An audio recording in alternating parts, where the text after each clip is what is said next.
5 threes, 19 points, all in one quarter.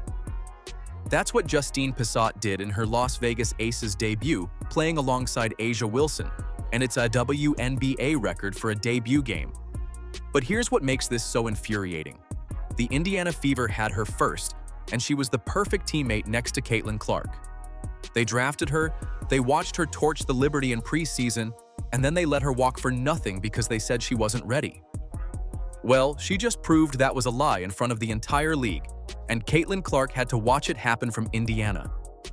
And Pissott is now breaking her silence and not holding back against the Indiana Fever front office in her latest interview. What should Indiana Fever ownership do to the front office for making such a big fumble? Let me know down in the comments below. I mean, I just met her. What I will say is we watched a lot of tape on her. Obviously, you guys know I love shooters, and she can shoot that thing. Pissott teased it up. You can count it. Played since Thursday. Pissott, again, your first ever WNBA game. I mean, you're 5 for 5 from beyond the arc. You know, she made some nice basketball reads as well, not just the shooting. So we're really excited to have her with our group. Before we break down Pissott's record-breaking game and comments, let's first look at how she was sabotaged by the Indiana Fever front office all season and what they said when they finally cut her. Stephanie White stood in front of reporters this season and explained why a 6-foot 4-inch shooter with a 7-foot wingspan wasn't good enough for a real roster spot. The explanation always circled back to the same word: readiness. Not her jumper, not her feel for the game, just this vague idea that she wasn't ready to play WNBA minutes. Think about that for a second. Indiana drafted a forward built exactly like the stretch bigs every team in this league is hunting for, and instead of developing her in real games, they parked her on a development contract and in street clothes for the entire season. But everyone kept telling me just shoot the ball when you go in, play with confidence. And then Coach Becky was just like, yeah, go in there and do what you do. And I feel like when she told me that, I kind of just like, okay. And then I just played my game. Let's see what that happens again and again and again. Quite a debut for a rookie coming in and getting 19 in 10 minutes. And so we kind of gave her a little bath in the locker room because this was a big deal. Cold one, a real cold one. This is a big deal, and we hope that she can continue to not just play like this, but just get comfortable in our system. A development contract in the WNBA isn't like a normal roster spot. It means you practice with the team, you might dress for a handful of games, but you don't count against the real roster, and the team isn't committing to you long-term. It's basically the front office telling you, quietly, that they don't see you in the rotation right now, and maybe not later either. So when White talks about readiness, what she's really describing is a decision that was made in the front office long before training camp even ended. And that decision wasn't just about defense. It was about whether Indiana wanted to build around a shooter who changes the geometry of the floor, or stick with what they already had. Because here's what actually happened with the roster. The Fever kept Grace Van Slooten and Damiris Dantas on the standard roster, both bigs who play a similar style to what Indiana already has too much of. You could have waived either of them. I wouldn't have lost an ounce of sleep. The two players that get the least minutes on the Fever roster. This is what White said on keeping them. First and foremost, they're great culture players, great culture teammates. They're going to be ready when their number is called. Damiris Dantas' number she's not been ready when her number's been called thus far this season. And if you ask Stephanie White what Grace Van Tooten, if you ask Stephanie White what her number is, Stephanie White wouldn't even know what Grace's number is. Dantas barely saw the floor most nights, some games not at all, and yet she kept her spot while Pissott sat on a development deal watching from the sideline. If the read on Pissott is that she wasn't ready, somebody needs to explain how a bench piece getting single-digit minutes a night was more ready than a 6-foot 4-inch shooter who lit up the New York Liberty in the preseason. That preseason game is worth remembering because it's the one moment the Fever couldn't hide what she brought to the floor, and we'll get into exactly what she did in that game shortly. This roster call doesn't sit only on Stephanie White's shoulders either. General Manager Amber Cox and Team President Kelly Krauskopf run that front office, and any decision about who gets a standard contract versus a development deal runs through their desks before it ever reaches the bench. So when the not ready explanation gets repeated in press conferences, that's not just coach speak from White, That's the entire organization signing off on burying a rookie who fit exactly what their offense was missing. And it's worth sitting with the irony here. The Fever had a bench player in Dantas logging minimal minutes on a guaranteed roster spot, while the player who actually addressed their spacing problem sat on a non-guaranteed deal because the front office said she wasn't ready. A 6'4" shooter is tough. It is really, really tough, especially a 6'4" shooter who doesn't see contests. Like, legitimately does not see contests. Like, it's scary how quick the trigger is from Justine Pissott. Like, that trigger's kind of crazy. And then, obviously this one here, she doesn't even see the contest. That could have been an and one. Like, that could have been an and one right there. Like, that was an there were some impressive shots. Indiana had a real choice in front of them. They could have cut ties with a bench big who wasn't playing anyway and locked Pissott into a real roster spot where she belonged. Instead, they let her sit, let her hear "not ready" all season, and let another team scoop her up. Because once you actually look at what she did in college at Vanderbilt, none of this "not ready" talk holds up at all. 42.2%. That's what Justine Pissott shot from 3 at Vanderbilt. And for a 6'4" forward, that number isn't just good, it's rare. Most players her size in college ball are down in the post banging for rebounds, not stepping beyond the arc and knocking down shots at a clip that would make some guards jealous. So the question isn't whether she could shoot. The question is why a shooting profile like that got buried on a bench in Indiana, while the front office questioned if she belonged on the floor at all. She's a very difficult matchup. You put your guard on her and you try to deny her on the perimeter, she can go down on a low block and post you up. You put your big kid on her so she can't post you up and she's going by you off the dribble. She's a nightmare. Growing up, the more and more people know that I'm a shooter, I need to do other things instead of just being able to shoot. I would also spend hours and hours working on ball handling. When everyone's out partying or whatever, I'd always have to make sacrifices to work in the gym and get better. It's her love for the game. She is really just a great worker. Her offensive game is outstanding. She's the best shooter that I've ever coached. Picture the tape for a second. You've got a forward standing 6 feet 4 inches, stretching defenses out to the three-point line, and still long enough to switch onto smaller, quicker players without getting torched. That's not a common combination. Most shooters that size in college don't have the length to hang on defense, and most long defenders don't have a jumper this clean. Pissott had both, and it showed up on film long before she ever put on a Fever jersey. Like, I don't think people understand. 6'4" snipers don't grow on trees. Her wingspan measures right around 7 feet, which sounds almost unfair for someone with her shooting touch. That length changes everything defensively, because it lets her contest shots without leaving her feet early, and it lets her stay in front of forwards who are supposed to be quicker than her. A normal 6'4" defender might get beat off the dribble by a shifty 4. Pissott's reach closes that gap before the quicker player even gets there, which is exactly why smaller forwards struggled to create separation against her at Vanderbilt. Then came the preseason game against the Liberty, the one game where Indiana actually let her show what she could do. Her length bothered New York's shooters all night, contests that turned good looks into rushed misses, and on the other end, she still knocked down open threes like it was nothing new. That game wasn't a fluke. It was a 6'4" shooter with legit length doing exactly what her college tape said she could do, just on a bigger stage against a real WNBA roster. Versatility to the game. 16 points on the night, and book it before the Fever knocks it down. I know we didn't see a lot of Hines Allen, but I really think her passing ability is going to help the Fever as well.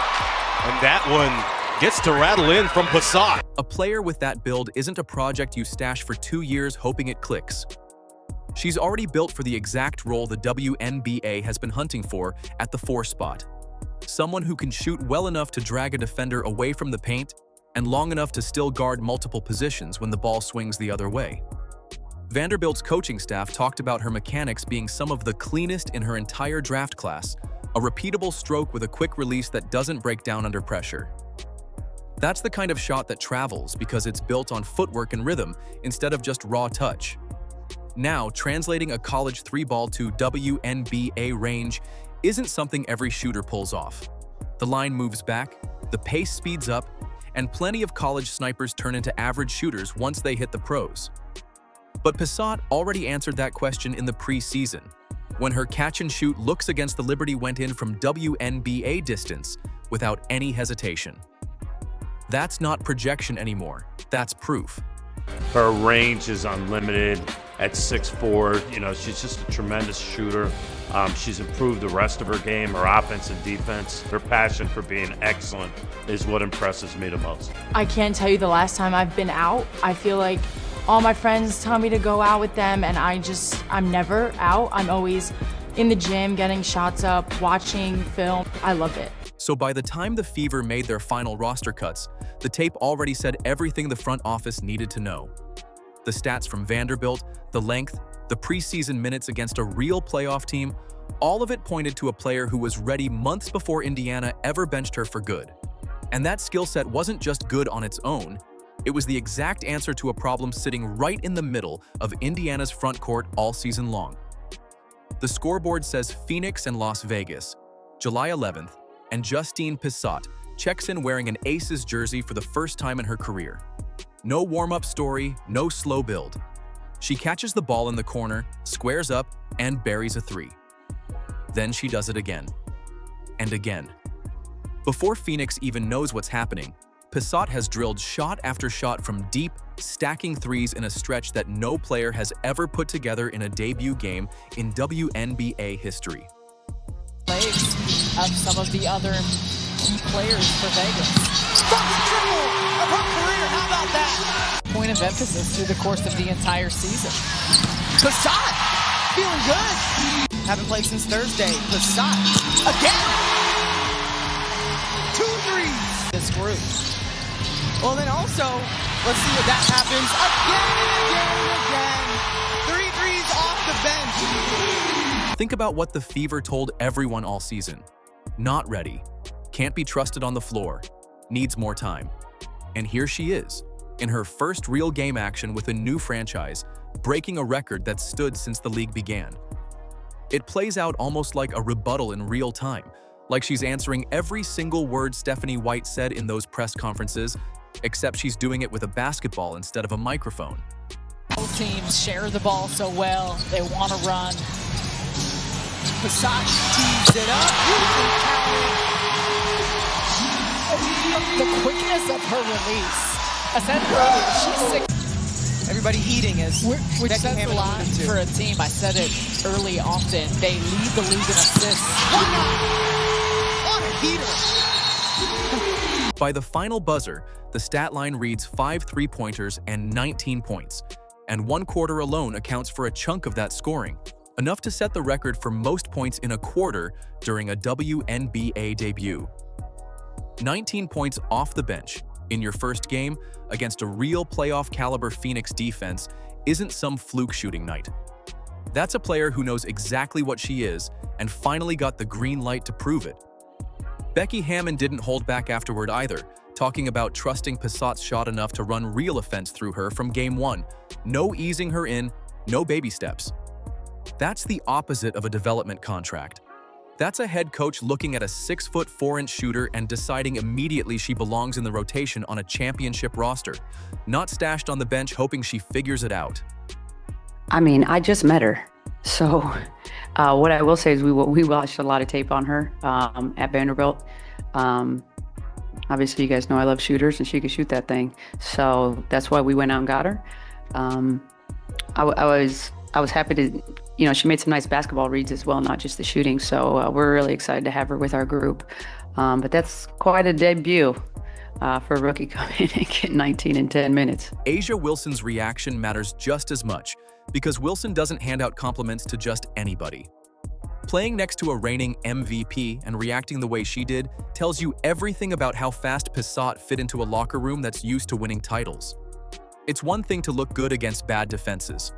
It's another thing to slide into a championship rotation next to the best player in the league and look like you belong there immediately. How soon do you kind of work to get your rookie their backpack to kind of carry along with them? Oh, go And get then- it. Go get it. Very soon. Immediately. Right Yes. here. Thank you. do. That answers my Justine question. has a water bottle. She had a lunchbox. Yep. Whole line. So yeah, it's fairly quickly. When I get my rookies, I gotta show them like, come on now, you gotta be cute. It's a cute one. Pissott's own post-game comments landed just as hard, and honestly, you can hear the frustration underneath the politeness. The sense of a player who's been sitting on what she could do for an entire season and finally got to let it out on the floor. She didn't need to call out Indiana by name. The stat sheet did that for her. Now let's talk about the defense, because that's the specific thing White pointed to when explaining why Pissott wasn't ready. On tape from this debut, she's contesting shots, getting deflections, switching onto guards without getting blown by, using that 7-foot wingspan exactly the way scouts said she would, coming out of Vanderbilt. That's not a liability out there. That's a long, disciplined defender doing precisely what the Fever claimed she couldn't do. Yeah, I mean, I kind of did what I did here at Vanderbilt. Do what I needed to do, just space the floor in the corners, the high post, flare on screens, pop on screens, and just shoot the ball. Pretty easy.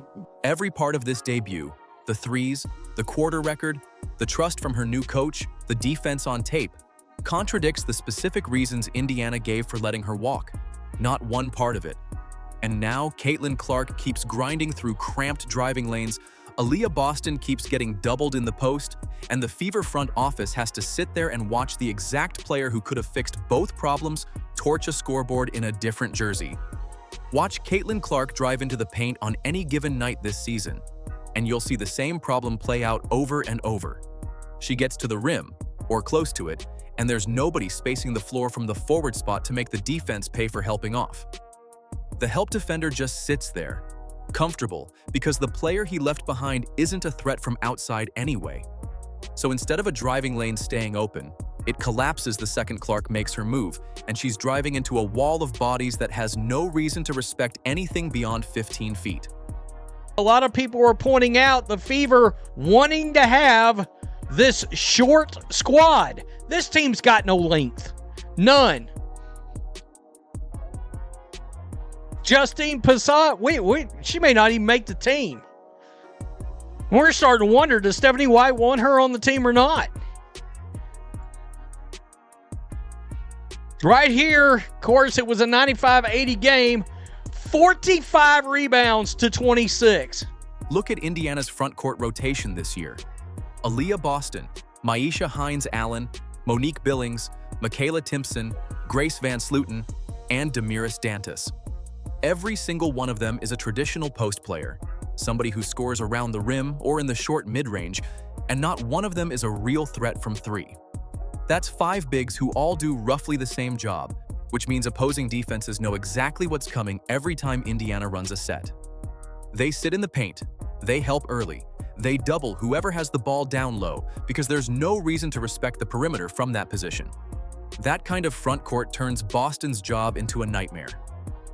Instead of getting the ball on the block with room to work, she catches it already surrounded, a second defender arriving before she even squares up. Clark drives into the same wall of bodies for the same reason, no shooter dragging a defender away from the rim, so the paint stays packed no matter what Indiana tries to run.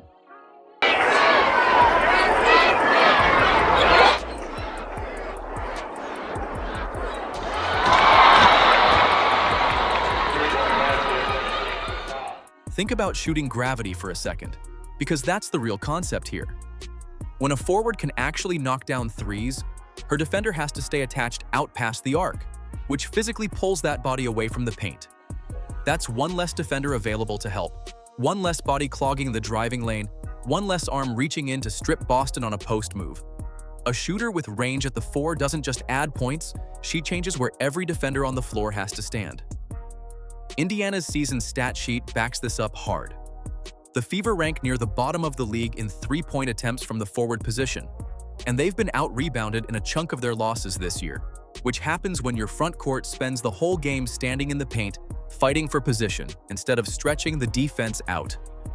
A jammed half-court with no release valve is exactly what you get when every big on your roster does the same job. Now picture Pissott in that same lineup. A defender can't leave her alone above the break, because she's shooting over 40% from 3 back at Vanderbilt, and she just proved it travels to the pro line in her Aces debut. That defender has to respect the arc, which drags him away from the rim, which means Boston gets a cleaner look on the block and Clark gets an actual driving lane instead of a crowd. That's shooting gravity doing exactly what it's supposed to do, pulling defenders away from where Indiana needs them gone. She's on her man. Goes down low. Cover in the box. Okay, not making it easy there. And this is from today, so decent footwork, lateral movement. Had her arms up, didn't make that pass easy. This wasn't a small roster upgrade the Fever passed on. Pissott was the direct answer to Indiana's biggest structural problem all season. A floor-spacing 4 who could have changed how defenses guard Boston and Clark on every single possession. And she didn't get the chance to prove any of that in Indiana. She had to leave the state to show the whole league what the Fever refused to use. Strip away everything else and you're left with one plain fact. Indiana had a 6'4" shooter built to fix their exact weakness, and they let her walk to Las Vegas for nothing. Zero return, zero compensation, just gone to a division rival who immediately made her a champion's teammate. This fits a pattern now. Decisions in that front office keep working against Clark instead of for her game after game, roster move after roster move. Clark's prime won't wait forever. Fans want real spacing, real shooting, real support around her now. What should Indiana Fever ownership do to the front office for making such a big fumble? Let me know down in the comments below. And don't forget to like, subscribe, and turn on all notifications as we're bringing you all the action and top stories. Click the video on the screen, and we'll see you in the next one.